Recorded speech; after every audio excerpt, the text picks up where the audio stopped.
IPO 뉴스엔 공모주 투자 전략 살펴보겠습니다. 이제 2022년 마지막 달 12월이 시작됐습니다. 12월에는 어떤 기업들의 청약이 예정되어 있는지 자세한 일정표로 간단하게 살펴보도록 하겠습니다. 먼저 수요 예측이 진행되는 기업부터 살펴볼까요? 올해 IPO 시장에서 마지막 조단위 대우로 꼽히고 있죠. 바이오노트, 이번 주 목요일과 금요일 날 수요 예측이 진행됩니다. 이어서 청약 기업들도 살펴보도록 하죠. 이번 주 청약 일정 살펴보시면 자람 테크놀로지 한 기업이 청약에 진행이 됩니다. 8일에서 9일 마찬가지로 동일하네요. 다음으로는 상장 일정 살펴보시죠. 이번 주에는 SAMG 엔터테인먼트가 6일, 그러니까 내일 상장을 진행합니다. 먼저 이번 주에 수요 예측이 진행되는 기업부터 살펴보도록 하겠습니다. 이번 주에는 드디어 바이오노트가 출격합니다. 올해 남은 마지막 조단위 대우로 꼽히면서 IPO 시장은 주목을 하고 있는데요. 바이오노트는 미국에서 동물용 의약품 제조 허가 심사를 통과한 국내 최초의 기업으로 대량의 배양 시설을 보유하고 있고요. 회사 측은 3분기 실적이 향상된 만큼 공모 흥행에 자신감을 보이고 있습니다. 경쟁력이 충분한데 시장 분위기에 상장을 미룰 이유가 없다. 기업 공개를 앞둔 조병기 바이오노트 대표의 목소리엔 최근 얼어붙은 시장 분위기에 대한 우려를 찾아볼 수가 없었는데요. 비록 코로나19의 유행 규모가 감소세로 돌아섰지만 동물 진단을 비롯한 신성장 동력에 대한 자신감이 있기 때문입니다. 팬데믹 기간 번 돈에 상장을 통해 마련되는 자금으로 미국 동물 진단 사업에 본격적으로 투자하면서 메이드 인 USA 제품으로 현지 시장 공략에 나서겠다는 목표인데요. 과연 수요 예측에서 어떤 결과를 내놓을지 지켜보시면 되겠습니다. 이어서 청약이 진행되는 기업이죠. 자람 테크놀로지도 살펴보겠습니다. 차세대 통신 반도체 설계 기업입니다. 올해 들어 IPO 시장이 얼어붙으면서 지난 10월 한 차례 공모를 철회한 바 있는데요. 코스닥 상장에 재도전을 합니다. 5G 통신용 반도체를 국내 최초로 개발하는 데 성공하기도 했고요. 고객사 저변도 크게 늘어나는 중이라고 합니다. 지난해 3개에 불과했던 고객사가 올해 22곳으로 증가했는데요. 22개사 중 1개사만 국내 업체며 그 외는 유럽과 아시아 그리고 오세아니아 등 해외 기업입니다. 회사 측은 팹리스, 즉 반도체 설계 기업이 단독으로 생존하기 어려운 시장인 만큼 다른 팹리스 기업과의 인수합병도 적극적으로 알아보는 중이라는 입장도 함께 밝힌 바 있습니다. 자세한 일정 확인해 보시죠. 자람 테크놀로지의 청약 일정 살펴보시면 청약일 12월 8일부터 9일입니다. 상장 예정일은 12월 19일로 설정이 됐고요. 희망 공모가 밴드는 18,000원에서 22,000원으로 설정이 됐습니다. 신영증권이 청약 주관사라고 하니 참고해 보시기 바랍니다. 마지막으로 이번 주에 상장하는 기업 확인해 보죠. 이번 주에는 SAMG 엔터 한 기업이 상장합니다. 그럼 SAMG의 청약 결과 한번 살펴볼까요? 뉴 미디어 채널을 통해 해외 시장 진출을 위한 기반을 다지고 있다는 SAMG 엔터테인먼트. 유튜브 채널 총 구독자 수는 4천만 명을 넘어섰으며 조회수는 500억 뷰에 달하는데요. 청약 결과는 다소 아쉬웠습니다. 공모가 밴드 하단보다 더 낮은 17,000원으로 공모가가 확정이 됐고요. 상장 예정일은 내일 12월 6일입니다. 기관 경쟁률은 44.73대 1을 기록했고요. 개인 경쟁률 역시 좀 부진했습니다. 6.9대 1을 기록하는 결과를 내놨습니다.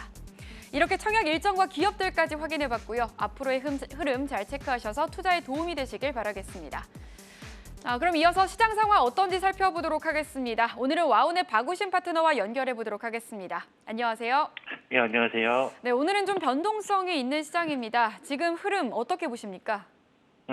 일단 뭐 지난주도 마찬가지였고 최근은 계속 좀 비슷하다라고 저는 보는 게, 물론 이제 지난주 후반부터 지수의 조정이 일부 발생이 되고 있습니다. 그러다 보니까 일단 종목장의 그 강도 자체는 조금 약해진 모습은 있는데, 금일 시장에서도 보시면 굉장히 강한 섹터는 분명 존재하거든요. 그래서 지수보다는 역시나 이제 섹터나 종목에 집중을 해야 되는 12월이 아닌가라고 보고 있고, 사실 이제 그만큼 또 이제 지수에 따라서 조정을 받는 섹터들은 또 강하게 조정을 받거든요. 그래서 그러한 부분들에 있어서 이제 주가의 위치라든지 그리고 일정이나 모멘텀 이런 부분에 집중을 해가지고 종목에 대한 초이스를 섹터에 대한 초이스를 잘 해야 되는 구간이다, 뭐 이런 판단을 해보고 있습니다. 네, 지수보다 섹터와 종목에 집중을 해야 된다라고 말씀을 해주셨는데, 그럼 지금 주목해볼 만한 섹터 어떤 게 있을까요? 일단 오늘 좀 강한 섹터들은 뭐 누가 봐도 지금은 리오프닝이 강하죠. 아무래도 네, 주말 사이에 가장 큰 이슈가 됐었던 거는 역시나 이제 중국의 제로 코로나 정책이 조금씩은 완화되는 기조를 보이고 있다라는 게 시장에 어느 정도 받아들이고 있는 상황이다, 뭐 이렇게 볼 수가 있을 것 같습니다. 기존에 이 제로 코로나의 완화 관련돼서는 내년 초에 있는 양회까지 전반적으로 어떤 그 기조로 가다가 양회 이후에 좀 대규모 완화가 있지 않을까라는 예상들이 사실은 지배적이었는데, 최근 들어서는 이제 시위가 어떻게 보면 그 발단이 됐던 것 같아요. 대규모 시위가 어떻게 보면 지속적으로 완화에 대한 정책, 그러한 이야기들을 꺼낼 수밖에 없는 상황들을 좀 만들어낸 것 같고요. 그러다 보니까 오히려 이제 양회까지 지속적으로 단계적인 완화 절차를 밟아가지 않을까라는 기대감이 시장에 많이 반영이 되고 있다라고 보시면 되겠습니다. 그래서 뭐 화장품이라든지 여행이라든지 항공 같은 전형적인 이 리오프닝 수혜 섹터들이 강세를 보이고 있고요.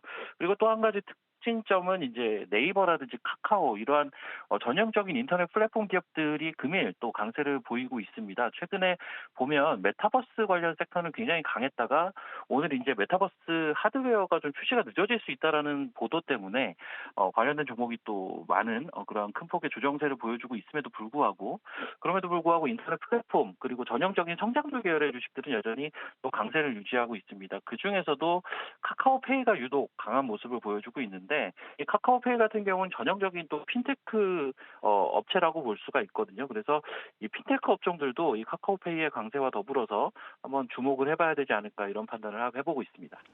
네, 오늘은 확실히 이 오프닝주가 주목을 받는 하루인 것 같습니다. 또 카카오페이를 중심으로 핀테크 기업들의 주가도 좀 강한데요.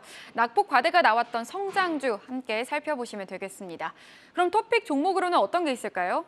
일단 리오프닝은 사실 대부분 다 투자자분들이 아실 게 너무 자명해서 이제 핀테크 종목 중에 하나 꼽아봤고요. 핑거라는 종목을 좀 소개를 시켜드리고자 하는데, 이 회사는 이제 금융기관의 B2C 서비스를 제공하는 핀테크 플랫폼과 솔루션을 제공하는 기업으로 알려져 있습니다. 우리가 스마트폰으로 인터넷 뱅킹들 많이들 하실 텐데, 우리가 쓰는 시중은행의 인터넷 뱅킹 그 플랫폼을 대부분 다 핑거가 만들었다라고 보시면 될 것 같고요. 이 회사가 이제 투자자들한테 많이 알려진 건 금융 메타버스라고 알려져 있는 독도버스 때문에 소위 이제 메타버스 관련주로 많이들 또 인식을 하셨을 텐데, 사실은 이제 본업은 핀테크라는 거고요. 이 금융 메타버스 독도버스 같은 경우는 사실 이를 통해서 이제 NFT 같은 다양한 수익 모델을 확보할 수 있는 수단이라는 거죠. 그래서 기본적으로 이 회사의 본업은 이제 핀테크 플랫폼과 핀테크 솔루션 이쪽에 이제 강점을 가지고 있는 기업이고, 독도버스 같은 경우는 다양한 수익 모델을 확보하기 위한 하나의 수단으로서 좋은 그러한 마중물 역할을 하고 있다라고 보시면 되겠고, 마지막으로 이제 중장기적으로는 이제 해외 진출, 특히 동남아시아 위주로의 해외 진출을 도모하고 있습니다. 거기에 동사 같은 경우는 다양한 핀테크 계열의 자회사들을 보유하고 있어요. 이 회사들을 중장기적으로 하나하나 IPO를 할 것으로 이미 사측에서 밝힌 바가 있기 때문에 그러한 부분들까지 종합해서 본다면 단기적인 그러한 흐름들도 좋지만 중장기적인 로드맵도 나쁘지 않은 그러한 패턴들을 보여주고 있어서 지금 시점에서는 좀 관심을 가져볼 만한 핀테크 관련 기업으로 핑거를 소개시켜드렸습니다. 네, 앞서 말씀해주신 핀테크 기업 가운데 핑거를 말씀해 주셨습니다. 관련한 투자 포인트들까지 잘 체크해 보시기 바라겠고요. 지금까지 와우넷 박우신 파트너와 함께했습니다. 말씀 감사합니다.